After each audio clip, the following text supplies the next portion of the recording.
Hello friends, my name is Sonam Kranti Kiran Magre and I am explaining pollination and its type. तर pollination काय आहे आपल्याला हे बघायचं आहे. तर pollination, the transfer of pollen grains from anther to stigma is known as pollination. Pollination म्हणजे काय? परागण. ही प्रक्रिया कशी होते हे आपल्याला बघायचं आहे. तर pollination म्हणजे काय? एखाद्या फुलातील anther वरून त्याच्या स्टिग्मावर पोलन ग्रेन्स जाऊन चिकटणे ही प्रक्रिया म्हणजे पॉलिनेशन. आणि ह्याचे टाइप्स आहेत. हे टाइप्स काय आहेत हे आपण बघणार आहोत. तर ह्याचे टू टाइप्स आहेत. एक आहे सेल्फ पॉलिनेशन आणि दुसरा आहे क्रॉस पॉलिनेशन. तर सेल्फ पॉलिनेशन मधले टू पार्ट्स आहेत. ते आहे ऑटोगॅमी एक आहे आणि दुसरं आहे जायटोनोगॅमी. तर ऑटोगॅमी काय आहे? The transfer of pollen grains from anther to stigma of same flower is known as ऑटोगॅमी.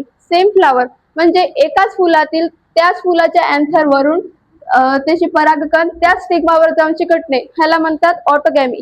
आणि geitonogamy, the transfer of pollen grains from anther to stigma between two different flowers of same plant. एकाच झाडावरील दोन वेगवेगळ्या फुलांतील परागण प्रक्रिया होणे म्हणजे जायटोनोगॅमी. तर हे दोन एकाच झाडातील दोन वेगवेगळे फुलं आहेत आणि ह्या अँथर वरून या फुलाच्या अँथर वरून या फुलाच्या स्टिग्मावर जाऊन पोलन ग्रेन्स चिकटते म्हणजे जायटोनोगॅमी. तर सेल्फ पॉलिनेशन आपण बघितलं आहे आणि यानंतर आपण बघणार आहोत क्रॉस पॉलिनेशन. तर क्रॉस पॉलिनेशन काय आहे? The transfer of pollen grains from anther to stigma between two different flower and plants. म्हणजे दोन वेगवेगळ्या झाडांतील दोन वेगवेगळ्या फुलांमधील पॉलिनेशन. तर हे 5 प्रकारे होते.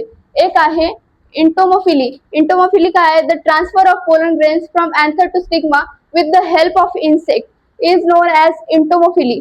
विथ द हेल्प ऑफ इन्सेक्टच्या द्वारे ते पॉलिनेशन होते त्याला इंटोमोफिली म्हणतात आणि ते क्रॉस पॉलिनेशन आहे. यानंतर आहे ornithophily.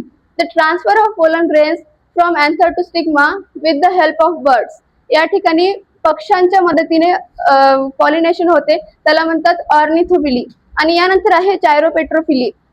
The transfer of pollen grains from anther to stigma with the help of bats is known as chiropterophily. तर इथे या ठिकाणी बॅट्सच्या मदतीने पॉलिनेशन होते म्हणजेच वटवाघळाच्या मदतीने पॉलिनेशन होते ह्याला म्हणतात चायरोपेट्रोफिली. आणि यानंतर आहे anemophily. The transfer of pollen grains from anther to stigma with the help of air is known as anemophily. या ठिकाणी हवेच्या मदतीने जे पॉलिनेशन होते त्याला म्हणतात ॲनिमोफिली. आणि नंतर सगळ्यात शेवटचा एक आहे भाग त्याला म्हणतात हायड्रोफिली. आणि हे काय? The transfer of pollen grains from anther to stigma with the help of water is known as hydrophily. तर इथे पाण्याच्या मदतीने पॉलिनेशन होते त्याला हायड्रोपेट्रोफिली म्हणतात, हायड्रोफिली असे म्हणतात. आणि इथे 2 टाइप्स आहेत हायड्रोफिलीचे. एक आहे हायपोहायड्रोफिली आणि दुसरं आहे इपिहायड्रोफिली. तर हायड्रोफिली म्हणजे काय? The pollination of surface of under the surface of water. म्हणजे पाण्याच्या खाली, पाण्याच्या प्रतलाच्या खाली जे पॉलिनेशन होते त्याला म्हणतात हायपोहायड्रोफिली. आणि इपिहायड्रोफिली काय?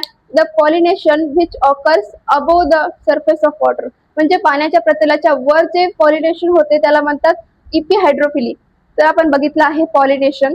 तर पॉलिनेशनचे 2 टाइप्स आहेत. एक आहे सेल्फ पॉलिनेशन आणि दुसरं आहे क्रॉस पॉलिनेशन. तर सेल्फ पॉलिनेशन मध्ये 2 आहेत आपण बघितलंय. एक आहे ऑटोगॅमी आणि दुसरं आहे जायटोनोगॅमी. आणि आपण क्रॉस पॉलिनेशन बघितले आहेत. क्रॉस पॉलिनेशनचे 5 टाइप्स आहेत. पहिला आहे इंटोमोफिली, दुसरा आहे ऑर्निथोफिली, तिसरा आहे चायरोपेट्रोफिली, चौथा आहे ॲनिमोफिली आणि 5वा आहे हायड्रोफिली. तर आणि हायड्रोफिलीचे 2 टाइप्स. तर आपण बघितलं आहे पॉलिनेशन.